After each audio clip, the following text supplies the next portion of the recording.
as he takes on a 7th term in office. Honorable Byaruhanga, the global headlines were more to do with a president who's been in power for 40 years, who has aged and who won a disputed election. What's your reaction? Well, my reaction is that he's there for 40 years through the will of Ugandans. Because when you look at the history of this country, is that between independence and 1986, those were 24 years. We had close to 10 presidents in Uganda. But we had the elections only once, December 1980, which were disputed, like we are saying. So the question is, where were those presidents coming from? Ugandans were not participating in electing who becomes a president. And having many presidents did not necessarily result into transformation. Rather, the state collapsed. Now, under NRM, since 1986 to date, Ugandans have voted for President Yoweri Museveni. The lesson you draw from that is that Ugandans have appreciated that what you lack is not just changing presidents, but what Uganda lacked. With a questionable election, just hold on. What Ugandans lacked was having a leader, a president, who knows what to do and who is leading the transformation process of the country. Because when you look at that period when we had many presidents, some of them being there for months and days, and when we have had one president over this period, there has been appreciable transformation and progress in the 40 years. And that's why the president is voted again. So those global headlines can be there, but Ugandans who understand the history of the country also understand why they vote for President. Because President Yoweri Museveni is not imposing himself on Ugandans. In the last election, there were 8 candidates who went out to canvass for support. And in politics, whoever gets the largest majority becomes the winner. The president got close to 72% of those who cast their votes and was declared the winner. So do you want him to apologize for winning the elections? No. And therefore, what Ugandans need is transformation, is better services, is progress going ahead, not necessarily changing presidents. What we are calling disputed elections, disputed by who? Well, some of the candidates who participated, particularly the leader of NUP, just went away, I think, for Cheyo, if I can say that. But nobody, first of all, nobody chased him. I have said severally, the state is not hunting for him. Their constitutional means how to challenge an election. If you are not satisfied with the results, you will go to court, and the court determines the outcome. So there is no dispute. The dispute is in the people's just minds, especially what some of the opposition leaders feed the outside world through social media and so forth. But there is no dispute in Uganda. Uganda is peaceful from corner to corner. Ugandans have accepted the results. You saw how they turned up, how they have been celebrating the swearing in, and we are moving. And what we are calling transition is taking place in Uganda. That's why the other time we had the FDC as leader of opposition. Then they transited to NUP as leader of opposition. You see the high attrition rate in the parliament, where 60% plus of MPs lose, a new team comes. The councillors are being voted in and out. Transition is happening. What probably some of you... transition, that's it. Yeah, hold on. What some of you want to call transition is the President Yoweri Museveni leaving power. That's not the definition.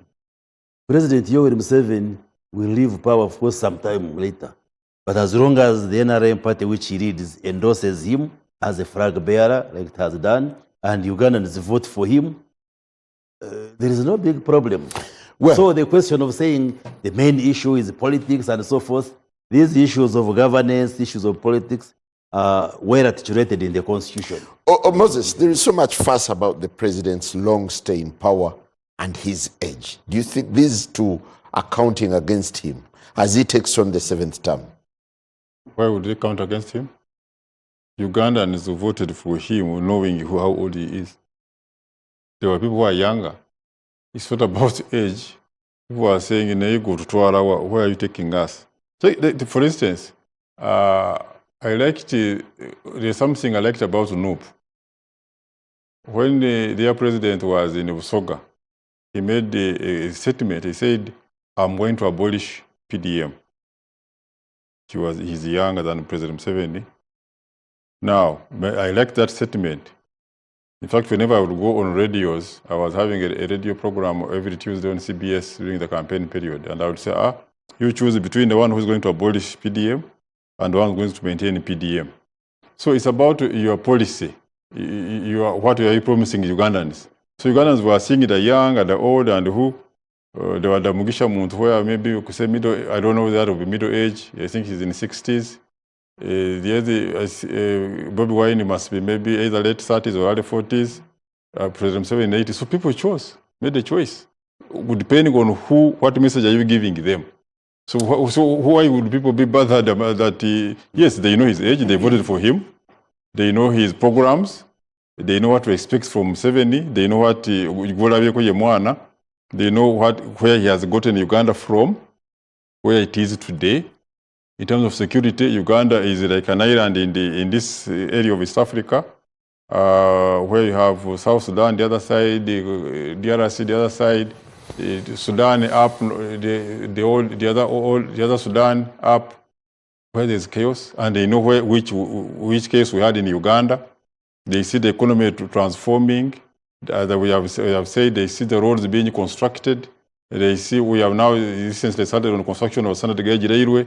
So that's what we're voting for. Honorable Semujju, is it possible now to give a clear prediction of what these 5 years will be like? What is certain and uncertain?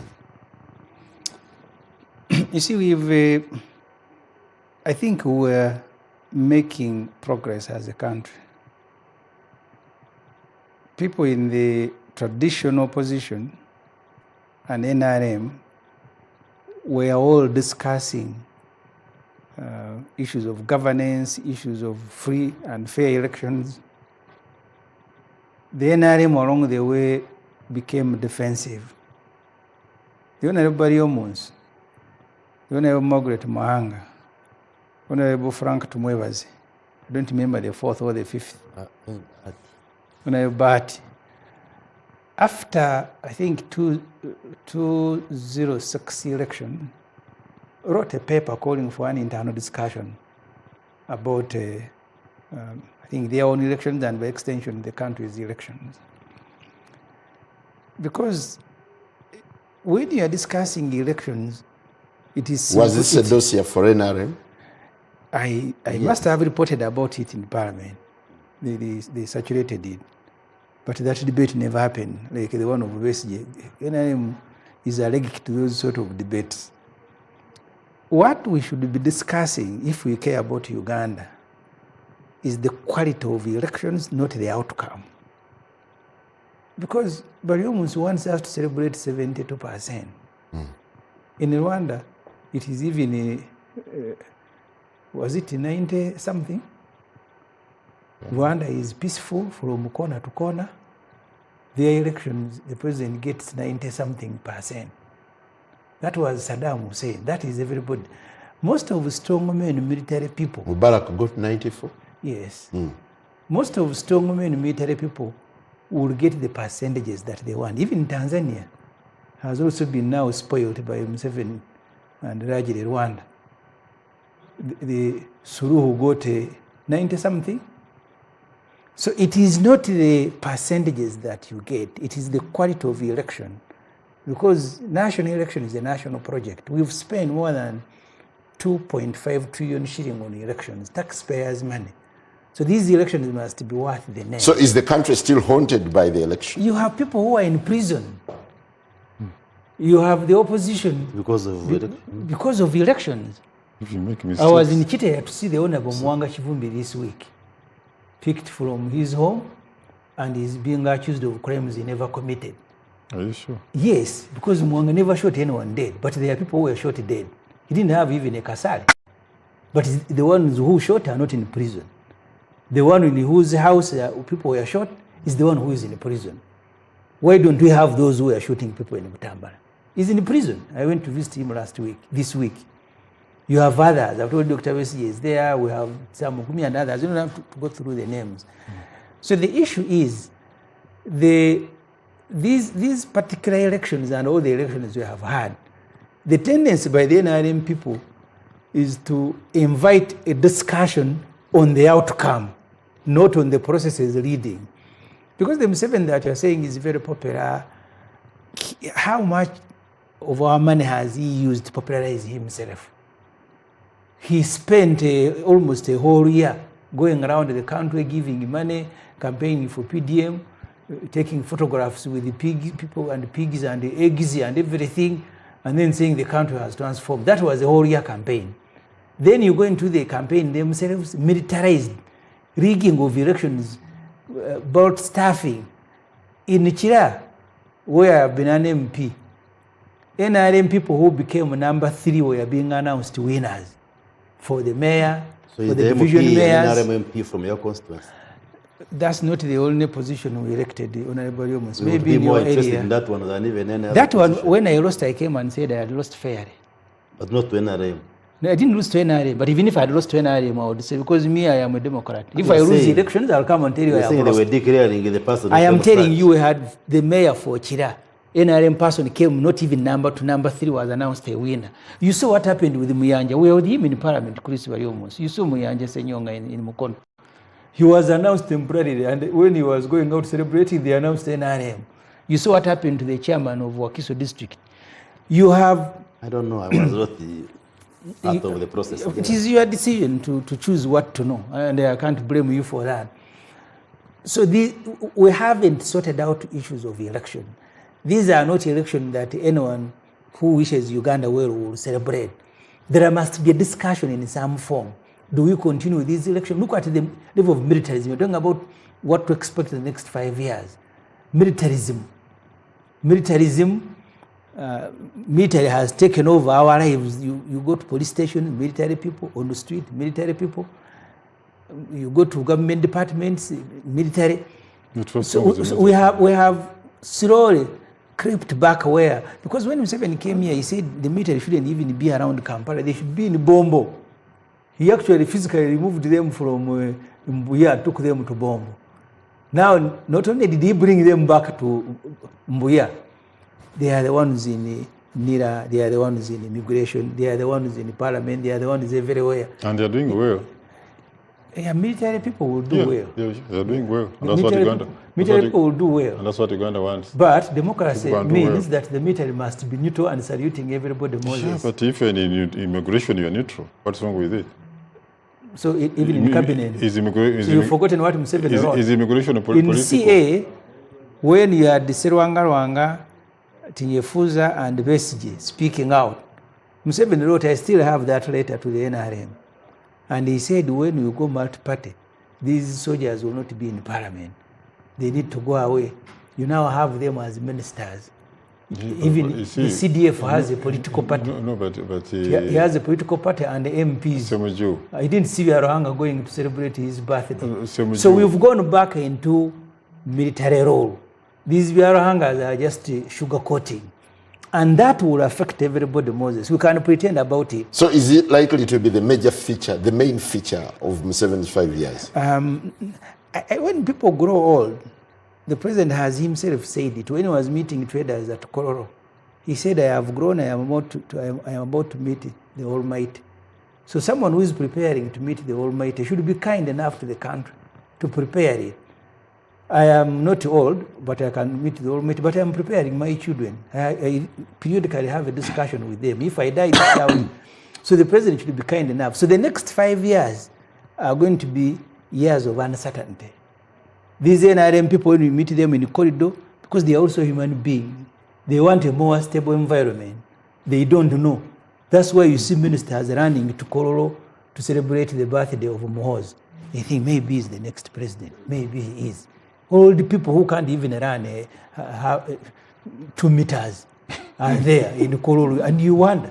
So the level of uncertainty in the country, we need to find a solution. Do you think Semujju is being alarmist in looking at the next 5 years Jim West is 76. as very uncertain times? Jim West is 76. I saw him in Kololo. You saw Kayihura. You looked frail. Well, they are all in Kololo. Moses, I'll come to you. All the people, Moses, we do you think need to be Honorable serious. Semujju is being alarmist I am not. in making predictions of uncertainty? Does Semujju surprise you? If you know the Semujju, you know.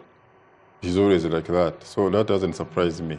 Ugandans, as I said earlier, there are many candidates, the 8 candidates, as the Honorable Williams mentioned, of different ages. Yes, President Museveni was the oldest of the candidates. They chose President Museveni because of the policies and what he stands for, and made him president. Is this an election you can write home about? Yes.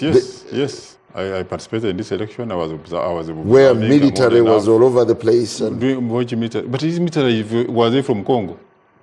But the law doesn't allow military to participate in what? elections. See, why did they participate? If you're going to cause chaos, the military will come in definitely. If somebody wants to prepare to make chaos, the military will not say, "Oh, this is an election. Somebody can do what he wants." No, they will come in because that's their role. So I don't see any problem. I was here in Kampala most of the campaign time. I was the agent. You approve of this election? Yes. The quality? Yes. I was an agent of candidate Yoweri Museveni at Electoral Commission meetings. NUP had their candidates, they had the agents. I think Rubongoya was one of the meetings. Benjamin Katana used to be in those meetings from NUP side. We were discussing the electoral process, having a meeting almost every week.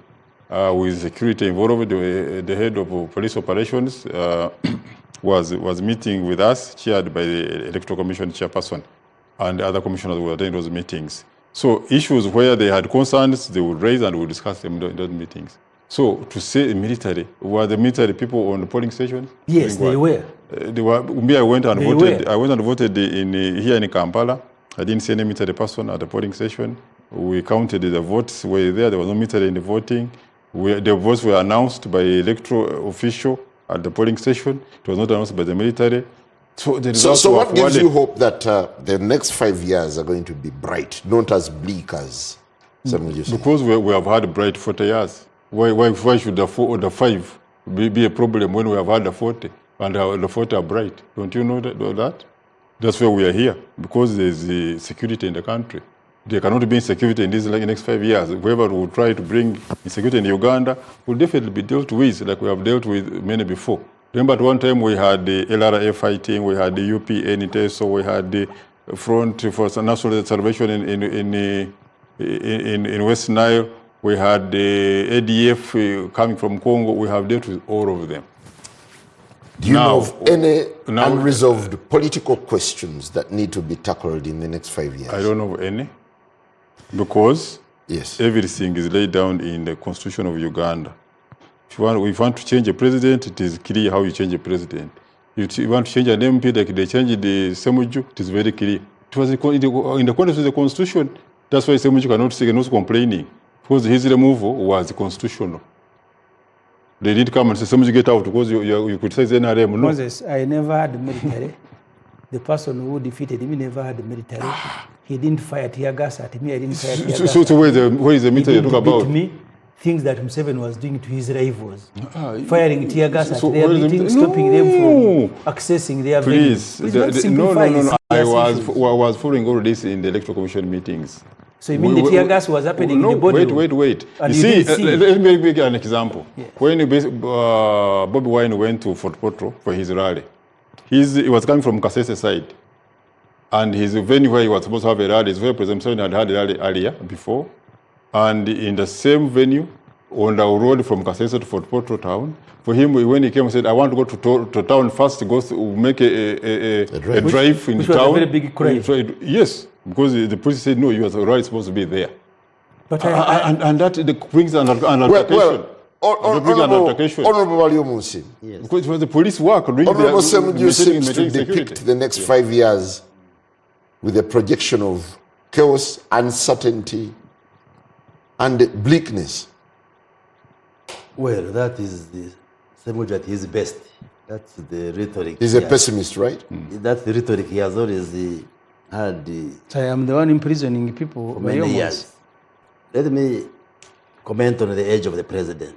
Let me repeat the discussion we had in Parliament on amending the constitution on age limit. Whereas some of us chose to engage in an intellectual debate, others went into physical fighting. And I said there are two types of aging, if I speak as a scientist. There is what we call chronological aging, that is adding on years, and biological aging. You might be chronologically aged when you are biologically young. For instance, you may meet somebody who is 60 years and he looks like an 100-year-old, depending on how you have looked after yourself. So President Yoweri Museveni is, while he is over 80, he is still biologically sound. And that's why Ugandans voted him. If it was somebody who is senile with dementia and can't articulate, people would not have voted for him. That's why we amended the constitution to say, let's remove the age limit. It will be the voters to decide. If you are young, because now an 18-year-old can stand for presidency. But people would say this is too young. You are too young to lead us. A person beyond 75 can stand. So it is up to the voters to say, because President Yoweri Museveni campaigned, he held over 140 rallies in the country, and people assessed him. If he was too old to lead, people would have said, you have overaged. So in as far as we are concerned, It's not an issue. it's not an issue. And it's not a question of biology. It's more of ideology. What are you articulating?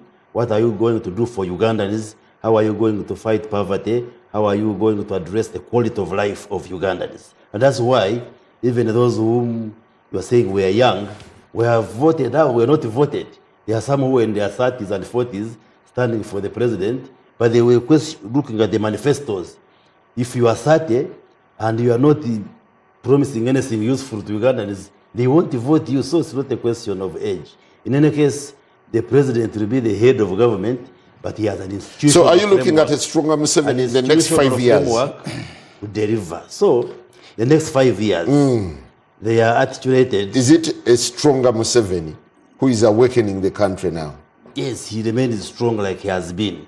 Because there is a manifesto that we presented to Ugandans. There is a national development plan which articulates the vision of the country and the government in the next 5 years, and the other instruments. And those are what translate into annual plans of the different sectors. So if you want the list of the next 5 years, first of all, it is a government in the continuity. It's NRM continuing, and therefore we consolidate and scale the programs which NRM has been implementing.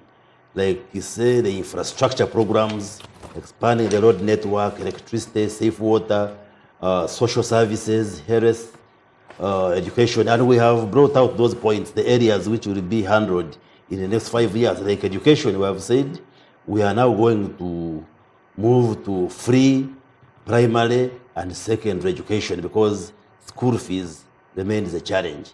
But the flagship program of the government is going to be wealth creation, the PDM, Emyoga, and others. Because I know these thrive before fixing the political question that Semujju talks about. Which question? Just the question. You see, you don't create a question because you have lost or you have failed to capture power.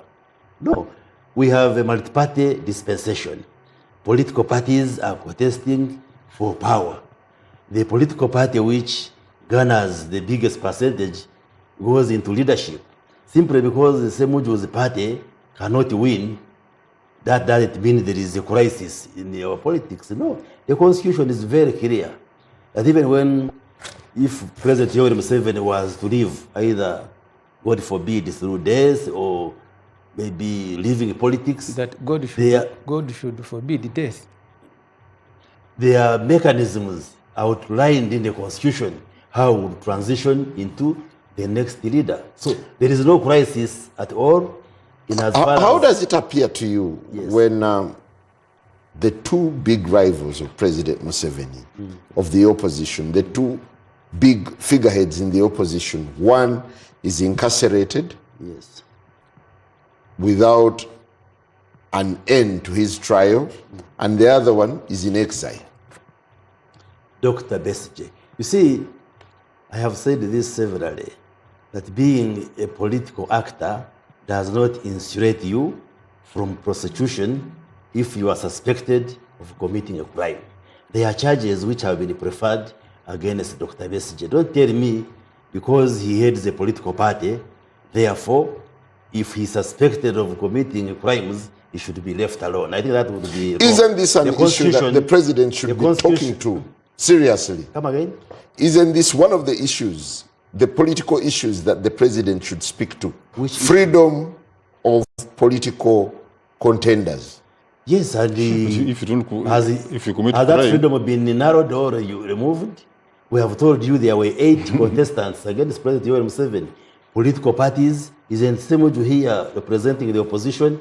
Why didn't I stop him as Minister of Information from appearing on this show?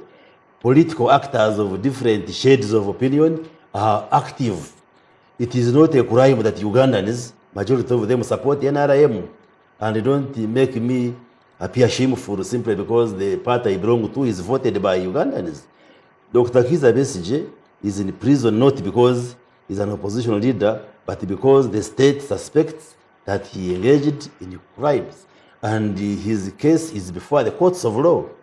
What we would pray for, like we have said always, the court process should be expedited for him to get justice through court. The Honorable Chaguranyi, the leader of NUP, for the umpteenth time, I have to state that he went to exile or wherever he is on his own volition. The state is not hunting for him. There are no charges which have been preferred against him. He's very free to return to Uganda and go to his home. And I know for a fact that he will be coming soon and he settles back home. So that does not amount to a crisis at all. It doesn't. So the so-called political question, the question is in your head. It's not in the heads of you. What Ugandans need, Honorable Semujju, what Ugandans need you heard from is for us to work and improve services. That political question is just a figment of your imagination. Let me finish my sentence. What Ugandans out there need is stability, having this peace, and the government and the other service providers extending services, health care. Let's improve health care, improve education, expand the road network, let people have access to safe water, handle this digital transformation like ICT digital services, so that they can have a comfortable life in their country. Thank you. Honorable Semujju, I'll give you a couple of minutes before we take a break. Of these Semujjus, not Ugandans. There are young people arrested, kidnapped using drones during the 2021 elections. If you visit the Honorable Mwanga Chivumbi, they are still in Kitaria. They have never been tried. They don't know their charges. They are there in their hundreds. Chris, these children have, these people have parents. They have never been tried.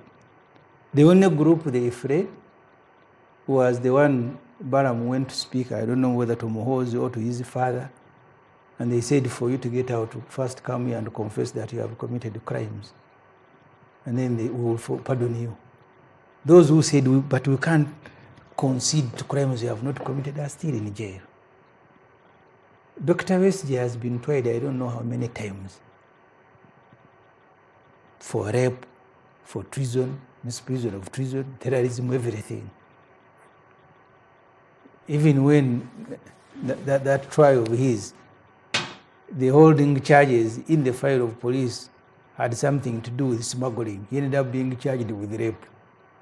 It's not the first time that offenses are manufactured. I told you here, in my case, during walked work, I walked from Chireka, got arrested in Banda. But the charges they put on my file by the investigating officer was terrorism. It took the intervention, I think, it took the intervention, I think, of the DPP, because they had put nothing on the file, to at least charge him with the public nuisance, because they were looking nuisance themselves, that you found him with a bottle of mineral water walking and you are saying terrorism. Why would that be an issue in 75 years? You have just passed the protection of sovereignty bill. You media covered it as if it was going to affect all the political parties and civil society. There is a clause on economic sabotage, and you're going to be arrested, convicted, either some 20 years, I don't remember the penalties, if you've authored or broadcast an article that is construed to mean you are sabotaging the economy of Uganda. So the civic space is... And that's good. The civic space is shrinking. You heard Moses? Why would you sabotage the economy? Whose interest will be? Whose economy are you talking about? You Semujju's economy of Uganda. I have told you for... What is sabotage? It is defined in the law. Because of walking, they were charging me with terrorism. It's not that people are going to commit economic sabotage, but they are looking for offenses for social media, for everybody, civil society. So the civic space is shrinking. And the good thing with the NRM people, you will also fall victim. That's okay. You will fall victim. When you create a system that is unjust and unfair, it is just a matter of time before that system eats you. So we need fairness, we need justice, the fabrication of cases to ensure that particular people are in prison. All that needs to stop. Well, as we take a break, the question remains as President Museveni returns for the 7th term with a lot of pomp. This time I saw the unusual pomp. And what exactly explains it, by the way? The drone shows, there was a lot of fanfare. We are moving on. This is not Uganda of 1996 or 1986, and so many things have changed. I saw the taxpayers' money going up in the skies. We had to show it. I wanted to correct. When you are ugly, the amount of makeup will be more than normal. That's what you saw.